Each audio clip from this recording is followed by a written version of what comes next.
Yo, assalamualaikum warahmatullahi wabarakatuh. Selamat siang buat teman-teman semuanya, khususnya yang sudah ada di YouTube Solusi Hutang MB. Terima kasih banyak ya buat Anda yang menyempatkan waktu Anda selalu untuk hadir ke sini. Oke, kali ini yang mau kita bahas adalah tentang percuma Anda melunasi hutang-hutang pinjol. Ya, pasti pertanyaan Anda yang muncul, kenapa? Ini yang mau saya jelaskan buat Anda semuanya, terutama buat teman-teman yang sudah mampir ke YouTube Solusi Hutang MB. Boleh simain video ini sampai habis, jangan di skip juga karena ini demi kebaikan Anda juga, yang mana saya melihat sudah banyak banget orang yang menjadi korban di dalam hal ini.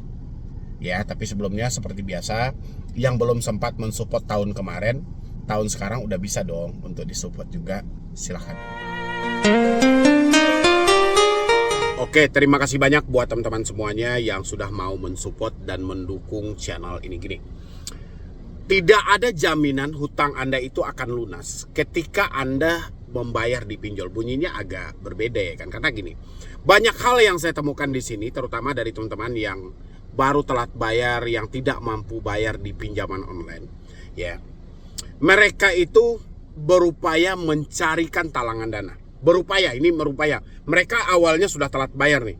Ini jatuh tempo hari ini sampai 2 hari diteror dan dicaci maki dan segala macam, dan mereka berupaya mencarikan talangan dana untuk menyelesaikan hal ini. Bahkan dia mencari talangan dana ini bukan kepada pihak, ada yang sampai menjual aset, ada yang sampai menggadaikan aset ke bank, ada yang memakai duit mertua, ada yang meminjam sama teman, ada yang meminjam sama tetangga.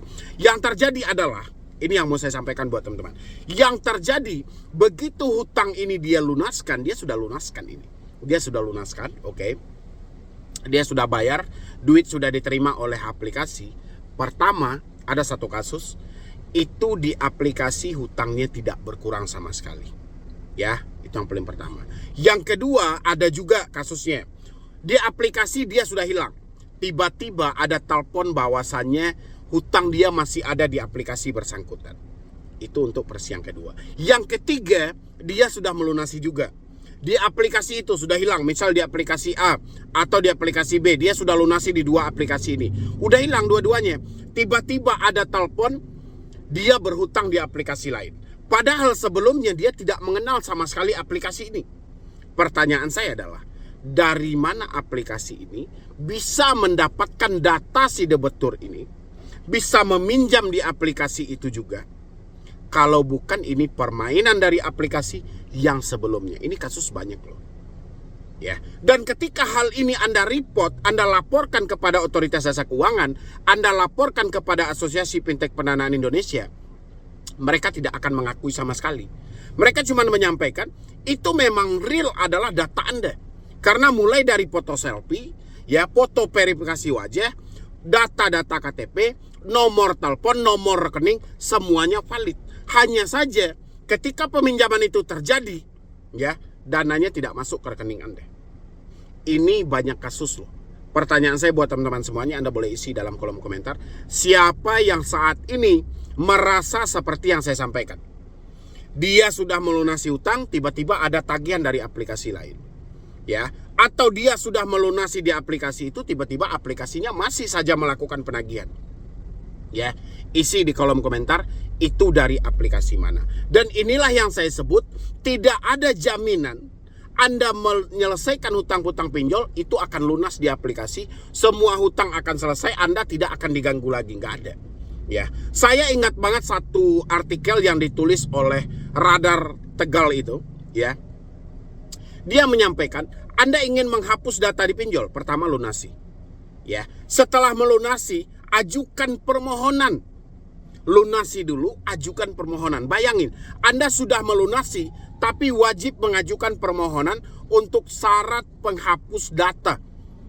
Tapi kalau Anda sudah melunasi, Anda tidak mengirimkan permohonan, data Anda tidak akan dihapus. Dan inilah yang mereka jadikan sebagai ajang promosi, penyalahgunaan data. Ini yang terjadi. Ya, dan ketika kita sudah mengajukan untuk penghapusan data, kita harus menunggu dulu jawaban dari aplikasi itu. Ini yang saya bilangin, aplikasi pinjol ini sebenarnya belum layak sama sekali disajikan ke masyarakat. Tapi OJK terlalu memaksakan. Ya, bayangin kalau Anda sudah masuk ke ranah pinjol, ya, ke ranah pinjol, itu sampai kapanpun Anda tidak akan boleh keluar oleh mereka. Mau Anda sudah melunasi, tetap aja nanti dari slik Anda akan terbaca slik aktif. Yang paling parahnya adalah, ini kan pinjaman konsumtif, pinjaman pokok, pinjaman kebutuhan. Tapi di dalam daftar slik Anda akan dicatat diberikan modal kerja. Silahkan Anda cek slik Anda masing-masing. Siapa yang mendapatkan sliknya dari salah satu pinjol itu diberikan modal kerja. Padahal ini konsumtif. Makanya saya sampaikan buat teman-teman semuanya, yang di luar sana saya tahu kepanikan Anda, kesetresan Anda seperti apa, saya tahu banget. Tapi kalau Anda sudah telat bayar pinjol, ya sudah telat, mendingan gagalin aja deh. Ya, itu udah percuma untuk Anda bayar. Mendingan Anda gagalin aja. Kalau sudah telat 1 hari, telat 2 hari, mendingan gagal aja. Daripada apa? Daripada capek-capek Anda melunasi, capek-capek Anda menyelesaikan hutang itu tidak akan pernah lunas. Ya, kecuali Anda bayarnya sebelum jatuh tempo. Dan sebelum jatuh tempo, Anda juga harus konfirmasi ke aplikasinya untuk pernyataan lunas mereka. Kalau tidak, tetap aja ada pinjaman aktif, Anda masih mendapatkan modal kerja. Ya, disinilah kelicikan yang terjadi yang tidak mampu diperbaiki oleh OJK. Makanya buat teman-teman semuanya, saudara-saudaraku semuanya yang nonton hari ini, itu hati-hati banget. Jadi kan masih banyak tuh di luar sana, bang, saya baru telat bang, saya baru telat 1 minggu ini, bagaimana ya cara menyelesaikannya? Kira-kira kalau saya ambil lagi aplikasinya, bisa nggak ya bang? Itu aja sudah menyimpang itu. Ya, makanya kalau sudah telat bayar, udah gagalin aja sekalian gitu loh. Kalau Anda merasa capek karena teroran itu kan cuman mereka tekan Anda via telepon, via suara, kita kan juga nggak tahu orangnya di mana. Ya, Andanya aja kurangin baper-bapernya, kurangin rasa takutnya, udah selesai semuanya itu. Ya, Anda capek diancam via WA, udah ganti aja nomor WhatsApp Anda gitu loh. Tapi kalau Anda menikmati, Anda biarkan, ya iya, makin lama makin parah.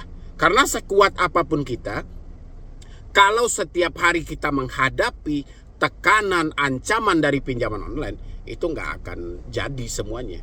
Ya, yang terjadi pemikiran Anda kacau, nggak karuan, Anda pun bekerja malas, keluar rumah pun malas, itu yang terjadi. Makanya saya itu di beberapa video itu selalu menyampaikan, Anda mau bebas dari pinjol, putus semua komunikasinya.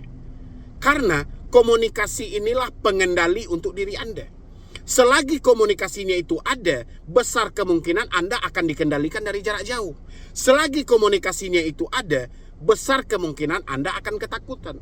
Selagi Anda masih menampung komunikasi dengan pinjol, di tengah situasi Anda telat bayar, besar kemungkinan Anda akan selalu mencicil dan memperpanjang. Itu yang akan terjadi. Ya, dan lebih parah lagi, Anda akan gali lubang tutup lubang. Saya selalu sampaikan buat teman-teman semua, tapi teman-teman itu kadang-kadang entah percaya sama saya atau tidak, saya juga bingung gitu loh. Saya sampaikan gini, tidak ada yang berat dari gagal bayar pinjol. Yang berat itu hanya cara kita berpikir. Dari mana cara kita berpikir ini kok bisa berat? Ya bisa jadi kita mendapatkan telepon, yang mana telepon itu nadanya semuanya pengancaman, intimidasi. Itu salah satu faktor yang membuat kita stres dan kita ketakutan. Kalau sudah stres dan ketakutan, orang-orang persetan. Orang-orang yang penting bagaimana kesetresan dia hilang, bagaimana ketakutan dia hilang. Ya berarti salah satunya sumbernya ada di telepon. Habis itu WhatsApp, saya juga bilangin sama Anda. Walaupun Anda bilang, wah bang saya abaikan aja itu bang, chat-chat yang masuk, saya nggak tanggapin sama sekali. Oke, ya Anda nggak tanggapin sama sekali. Saat ini manusia itu memegang handphone dalam 1 hari itu bisa mencapai 10 jam atau 11 jam dalam 1 hari memegang handphone. Jadi kalau handphone Anda aktif, ya besar kemungkinan Anda selalu melihat handphone Anda, dan besar kemungkinan Anda akan mengklik ancaman dan tekanan itu. Ya, apalagi Anda yang bermental-mental lemah, yang tidak bisa diajak kompromi sama sekali, udahlah kacau itu. Makanya satu-satunya cara buat teman-teman semuanya, kalau benar-benar ingin bebas, ya sudah sepakat aja semuanya ganti nomor Anda gitu loh. Hapus WhatsApp Anda, reset HP Anda ke setelan pabrik. Nanti Anda sampaikan pula, bang, kok itu aja yang diajarin bang. Sedangkan yang saya ajarin yang ini aja, Anda aja tidak praktekkan di sana gitu loh. Bagaimana kalau kita tingkatkan lagi ke yang berikutnya? 1 aja belum dijalankan, bagaimana dengan 2? Ya, padahal teknik dasarnya untuk Anda menghilangkan tekanan, kecemasan, ketakutan, kita harus putus dulu komunikasinya. Setelah kita putus komunikasinya, ada ketenangan dalam pikiran Anda cari solusi. Dimanapun Anda cari solusi, nggak perlu juga di akun solusi hutang ini. Ya, nggak perlu juga di channel solusi hutang ini. Di channel siapapun Anda cari solusi. Yang penting kuncinya, Anda jangan panikan, Anda jangan stres. Tapi selagi Anda masih panikan, Anda masih stres, Anda mau cari solusi dimanapun, itu tidak akan ada manfaatnya bagi Anda. Karena ada sebuah kepanikan. Orang panik itu mana bisa kita kasih solusi. Contoh gini, Anda sedang berlari dengan kecepatan tinggi, ya maupun kecepatan rendah. Terus saya bilangin, pasang sepatu, saya bilangin. Sambil lari Anda bisa pasang sepatu. Nggak akan bisa Anda pasang sepatu. Ya kan? Otomatis Anda butuh berhenti dulu sejenak, duduk dulu sejenak. Jadi begitu juga dengan persoalan pinjol. Ketika kepanikan, kesetresan, tekanan, ketakutan, berhenti dulu sejenak. Cara berhentinya gimana? Jangan lihat dulu semua telepon mereka, WhatsApp mereka, email mereka.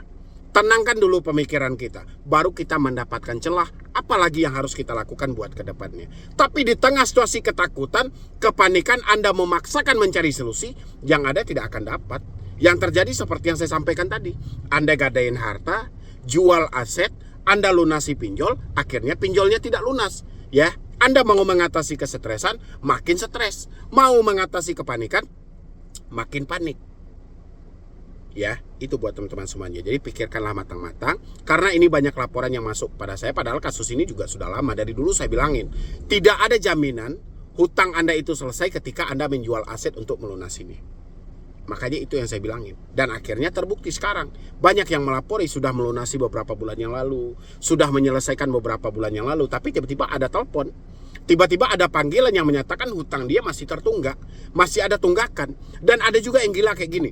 Dia membayar pokok hutang saja tanpa membayar bunganya, tanpa membayar dendanya. Dan dia beranggapan hutang itu selesai, mana ada. Ya, Anda membalikan pokok hutang itu supaya Anda terbebas dari hutang-hutang yang ada. Anda tidak mengikuti ribanya, tapi bukan berarti hutang Anda selesai di sana.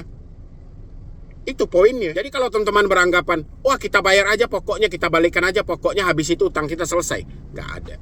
Ya, kecuali Anda negosiasi dulu, bangun kesepakatan yang jelas dulu dengan pihak aplikasinya, kemungkinan. Ya, tapi untuk menegosiasi ini bukan perkara gampang loh, bukan perkara mudah. Harus dilakukan berulang-ulang kali dan membutuhkan waktu yang panjang untuk di ACC. Intinya kayak gitu aja buat teman-teman semuanya. Jangan gila-gilaan, jangan bodoh-bodohan, nekat menjual-jual aset-aset untuk melunasi hutang pinjol seperti kasus yang sekarang ini. Tidak ada jaminan hutang itu selesai walaupun Anda sudah jual aset dan gadaikan aset Anda. Ya, mungkin sekian dulu dari saya, Medi Broni. Wassalam.